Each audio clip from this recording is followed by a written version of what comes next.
അസ്സലാമു അലൈക്കും. ഹലോ കൂട്ടുകാരെ, നമുക്ക് 4 മണി പലഹാരം എങ്ങനെ ഉണ്ടാക്കാൻ നോക്കാം. അതിനായിട്ട് 6 പീസ് ബ്രെഡ് എടുത്തിട്ടുണ്ട്. 2 ഉരുളക്കിഴങ്ങ് കുക്കറിൽ വേവാനായിട്ട് വെച്ചിട്ടുണ്ട്. 2 ബീട്രൂട്ട്, ഞാൻ 2 കഷ്ണം ബീട്രൂട്ട് മിക്സിയിലടിച്ച് അതിൻ്റെ ജ്യൂസ് എടുക്കുക. ഇത് 4 സൈഡ് നമുക്ക് കട്ട് ചെയ്ത് വെക്കുക. കട്ട് ചെയ്തതൊരു ജാറിലേക്കിട്ട് പൊടിച്ചെടുക്കുക. അതിന് മുന്നോടിയായിട്ട് ഞാൻ എന്ത് ചെയ്യുന്നുണ്ട്, പഞ്ചസാര, അരിപ്പൊടി, ഏലക്കയും പൊടിച്ച പൊടിയാണ് അത് കാണിക്കുന്നത് ബൗളിൽ. പിന്നെ നമുക്ക് ബ്രെഡ് പൊടിച്ച പൊടി അതിലിടുക. നന്നായി കൈകൊണ്ട് നമുക്ക് കുഴച്ചെടുക്കുക.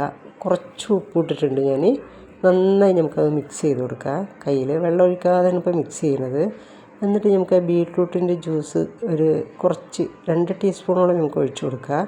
കളറിന് വേണ്ടിയിട്ടാണ്. അധികമൊന്നും വേണ്ട, ഒരുപാട് വെള്ളം ഒഴിക്കണ്ട.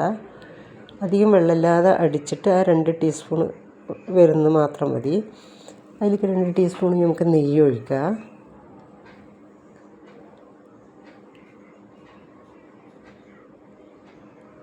എന്നിട്ട് നന്നായി നമുക്ക് കുഴച്ചെടുക്കാവേ. കുറച്ച് വെള്ളം ഒഴിക്കാൻ പാടുള്ളൂ. ഇനി വെള്ളം അധികമായാൽ നമുക്ക് കുറച്ചും കൂടെ അരിപ്പൊടി ഇടാം. അപ്പം ഞാൻ കുഴച്ചെടുത്തിട്ടുണ്ട്. എനിക്ക് കയ്യിൽ ഇത്തിരി ഒട്ടണ പോലെ തോന്നിയിട്ടുണ്ട്. അപ്പം ഞാൻ കുറച്ച് കൈ കൊണ്ട് തന്നെ ഇത്തിരി അരിപ്പൊടി അതിലേക്ക് ഇടുന്നുണ്ട്.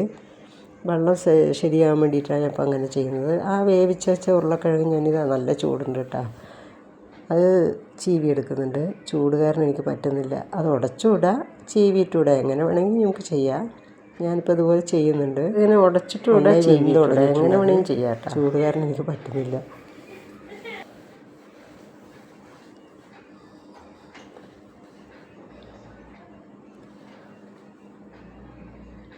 എന്നിട്ട് ഞാൻ 2 ഉരുളക്കിഴങ്ങാണ് എടുത്തത്. അതിലേക്ക് നമുക്ക് ഈ മാവിലേക്ക് അതിടാം. ഇട്ട് നന്നായി കുഴച്ചെടുക്കാം. ഞാൻ ചൂടത്തിരി ആറട്ടെ പറഞ്ഞിട്ട് കുഴച്ചെടുക്കാൻ വഴി കുഴച്ചെടുത്തിട്ടില്ല. അപ്പോൾ കുഴച്ച് ഉരുളായി. അതിൻ്റെ ഉരുള ഒരു കോട്ടി രൂപത്തിൽ നമുക്ക് ഉരുട്ടിയെടുക്കാം. ഇതുപോലൊരു സ്പൂൺ എടുത്തിട്ട് നമുക്ക് ഇതുപോലെ ചുറ്റി ചുറ്റി വെക്കാം. അടിപൊളി ടേസ്റ്റാണ് കേട്ടോ. ഈ ഉരുളക്കിഴങ്ങ് ഇട്ടതിൻ്റെ ഒന്നും അറിയണില്ല. നമുക്കൊരു അച്ചപ്പം കഴിക്കണതിൻ്റെ ടേസ്റ്റാണ് ഇതിലേക്ക് തോന്നുന്നത്. അടിപൊളി ടേസ്റ്റാണ് കേട്ടോ. ഉണ്ടാക്കാത്തവരോട് ഉണ്ടാക്കി നോക്കുക. പഞ്ചസാരയൊക്കെ നോക്കിയും കൊണ്ടൊക്കെ ഇടാം. മധുരം എങ്ങനെയാണെന്നുള്ളത് ഞാൻ കുറച്ച് ഇട്ടിട്ടുള്ളൂ.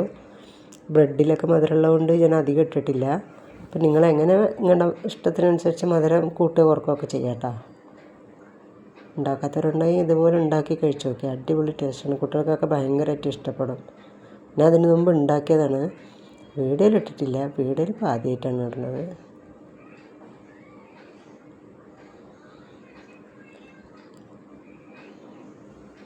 ഇനി നമുക്കിതിനായിട്ട് ഒരു പാൻ വെച്ചിട്ട് കുറച്ചിട്ട് ഞാൻ മൊരിയിച്ചെടുക്കുന്നത്. കാരണം എന്താ പറഞ്ഞാൽ, അധികം എണ്ണ ഒഴിച്ച് നമുക്ക് പെട്ടെന്ന് 2 ട്രിപ്പിട്ട് മൊരിയിച്ചെടുക്കാം.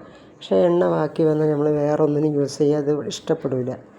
അപ്പോൾ എണ്ണ ബാക്കി വരാതിരിക്കാൻ വേണ്ടി ഞാൻ കുറച്ച് ഒഴിച്ചിട്ടാണ് ഇങ്ങനെ പൊരിച്ചെടുക്കുന്നത്. പിന്നെ നമുക്കതിൽ തിളപ്പിച്ച വെള്ളത്തിലിട്ടിട്ട് ഒന്ന് വേവിച്ചെടുക്കുക. അങ്ങനെയും കഴിക്കാം, ഇങ്ങനെ പൊരിച്ചിട്ടും കഴിക്കാം, എങ്ങനെ വേണമെങ്കിലും കഴിക്കാം കേട്ടോ. അടിപൊളി ടേസ്റ്റാണ്. ഉണ്ടാക്കാത്തവരുണ്ടെങ്കിൽ ഉണ്ടാക്കി.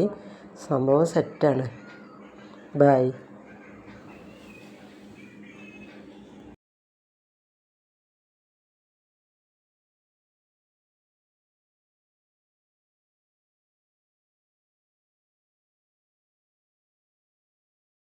സംഭവം സെറ്റ്. ഇതുപോലെ ഉണ്ടാക്കാത്തവരുണ്ടെങ്കിൽ ഉണ്ടാക്കി നോക്കാം കേട്ടോ.